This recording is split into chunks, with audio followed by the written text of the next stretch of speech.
Ayan, ito siya yung bumoto na kung saan wala naman siyang naisulat. Tapos inihulog na raw yung kanyang balota.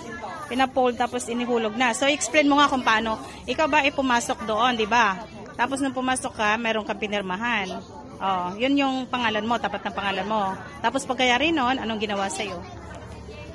Wala na po.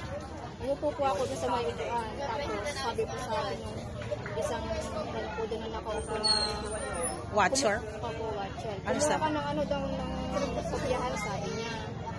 Eh bigla naman na po yung upuan, pinapilas po sa akin yung papel. Kopyahan ng mga kandidato, ganan? Eh, nasa table, nasa bangko, yung kulay, yung folder.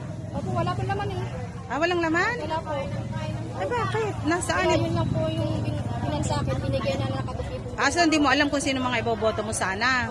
Ayun. So kailangan mo ng kopyahan. Nandun meron sa kopyahan. Meron nakalagay doon sa mga folder. Wala po eh. Oh, wala kang nakita. Kaya nung pumunta ka doon sa kabila, sa table ng mga teacher, ano sabi?